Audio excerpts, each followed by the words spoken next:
Another question? Jerry's got another one. Go ahead. Okay.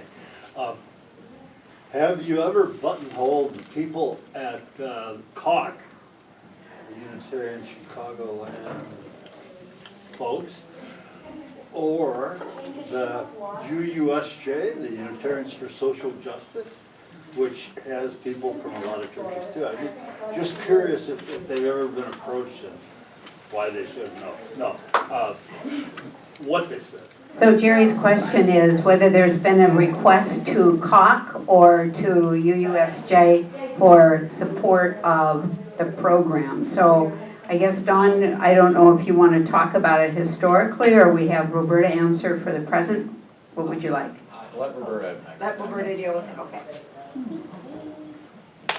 Well, one of the things that's happening is that the committee people, if we know of a group, organization that, as a member of the committee, who we feel that has a donation for us, I think it's up to the committee and the person who knows these organizations who want to go out and tell them about us.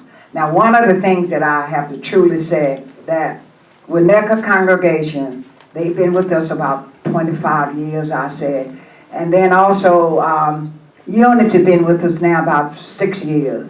And when Reverend Taylor came over here and he found out that we had a scholarship, and then he said, And then ever since that, he's been working with us. But it's up to the committees who own our committee, knows these organizations. If they give us the information, we can always write to them and invite them to share with us. It's up to us.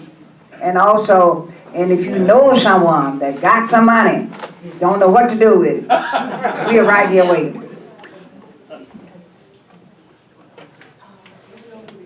Betty? Yeah, are there other Unitarian churches besides Winnetka and Unity that have donated to the scholarship fund or donated a scholarship? Well, corrector, it's Winnetka Congregationalists that give us money. It's the Congregationalists in Winnetka, not the Unitarians. Oh, okay, and then I don't Unity know. Temple, but are Right. those the other only two churches that have donated a scholarship, or are there others? There are other churches has donated, a few times, but they don't hang tough, They're not consistent. They Okay. have not been consistent. Howard. Yeah, I just wonder, on the average, how much money does each student usually get? We use, Or does it vary? okay, when Johnny Asu sends us their program, they gets the first half is $500. The scholarship is $1,000. We get, when he sent us the program, what college he's at, we send him or her that first $500. Then when they sent us their grades and let us know they still in college, then that's when we send them the other $500, like $1,000. And then also, Carla, I was just gonna say, this year we had, a lot of people didn't write back, and so they didn't get it, and so we're gonna send letters to the kids from last year and have them send us their grades, and we'll give them another 200. and then also I just like to add that in the last month or so, I would say, that some folks has been sending us some money. I don't know who, but they've been sending us a few dollars. And at the last commemoration of Dr. King, the donation was about $900 and something. That was the lunch here? Yes, for the commemoration of Dr. King. Can I ask Roberta? As of now, Roberta, how many on May 24th, how much money will you have on that day? Would you guess? Just a guess. And how much more do we need? Because that might inspire people here today to give. Well, since this is our 41st year, I would like to see us give 20 scholarships, and that means we need $20,000. How close are we? Actually, we're, Carlos by the end of the Fraser. year, we probably will be close. I mean, we're not close now because we don't have the Winnetka stuff, but probably have, we got a donation, I think, Don, is that from, Ruth Johnston And Grace. And Grace. in Grace of $2,000. So, we probably have maybe 1,500 right now. But we have to give out some, I mean, we have, So we got $1,000 you say we can play with. You mean 15,000? 1,000, did I say 1,500? You said I 1,500. said 1,500, it's 15,000. That sounds much better. My heart just stopped. I was thinking we'd have a lot of breakfasts and lunches if it's only 1,500. No, So, any other questions before I see Kathy Jean's back there. Go ahead and I just mention wanted to add something. The students do have to take a certain number of hours per semester, and they have to keep up their grade level. And they have to have at least a C grade level, and they also have to take at least 12 hours. So we just don't give them the money just because they ask for it. So what Kathy is saying is to qualify, the students need to take at least 12 credits and keep up their grades, right? Yeah. And I think Kathy, from her experience and others on the committee, really know how to assess progress and assess achievement on the part of the students. Well, So, they send us their records. After they've gone one semester, they have to send us their grades, and there's a program for the next year. The they next send us semester. their grades, that's what she's saying, after the first semester. And their program, how many hours they're taking for for the second semester. Yeah. Okay. Any other questions before I ask the panelists to say a few concluding words?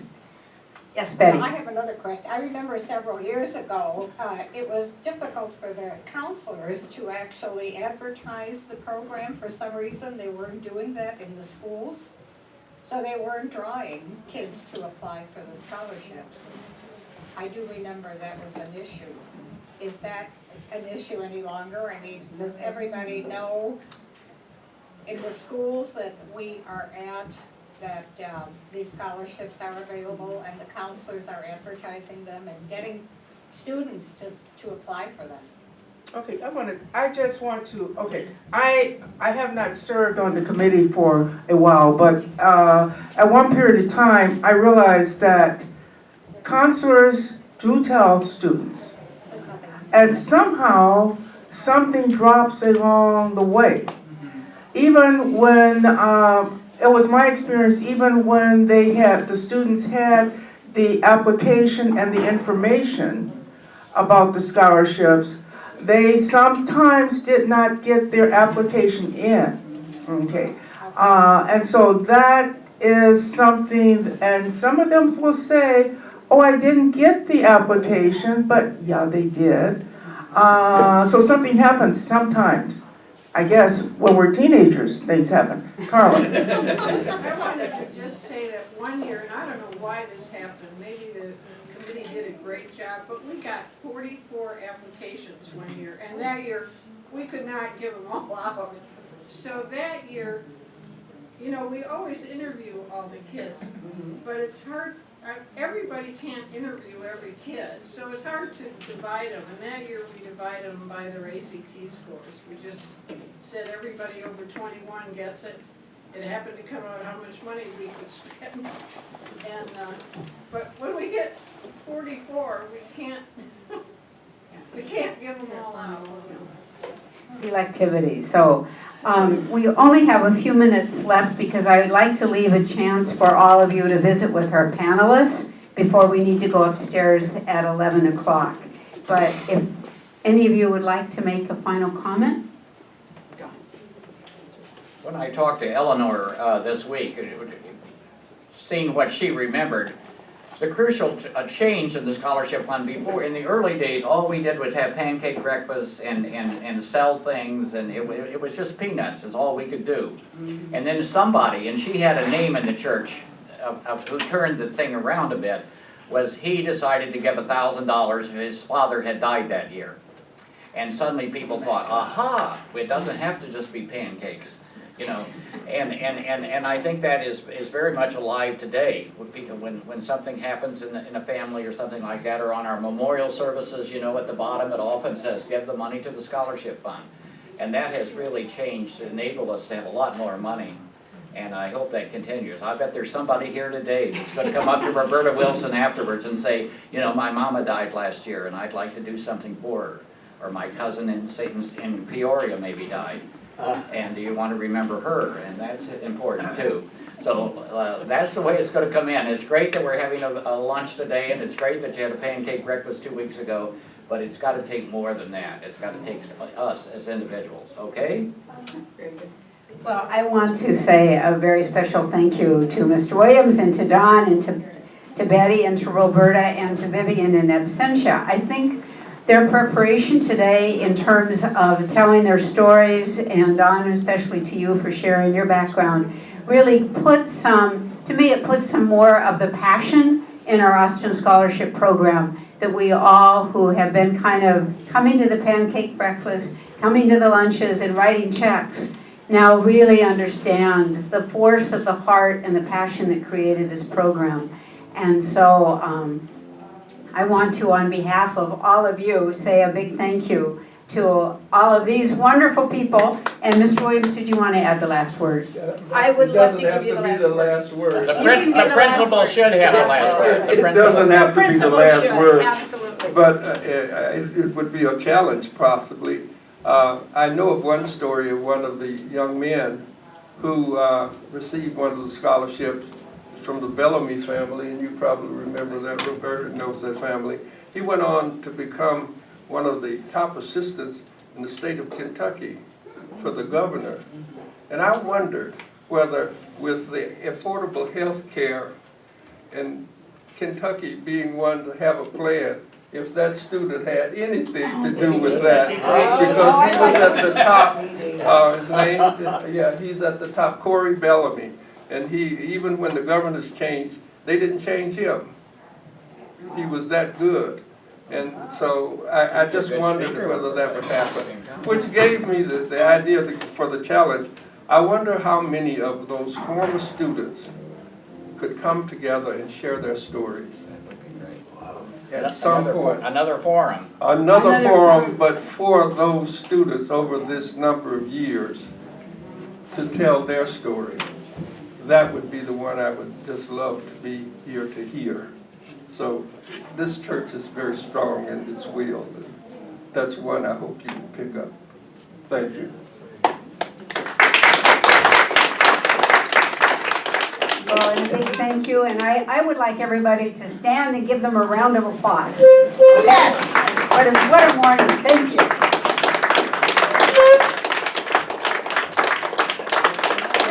Thank you very much. I just want to be sure that we do this before I leave here. Go on Roberta, ahead. you're waiting. Thank you. Mr. Williams, thank you. I didn't think it was hard to come in here and it's very nice, right? Yes, thank you. Thank you for coming. Right. Later.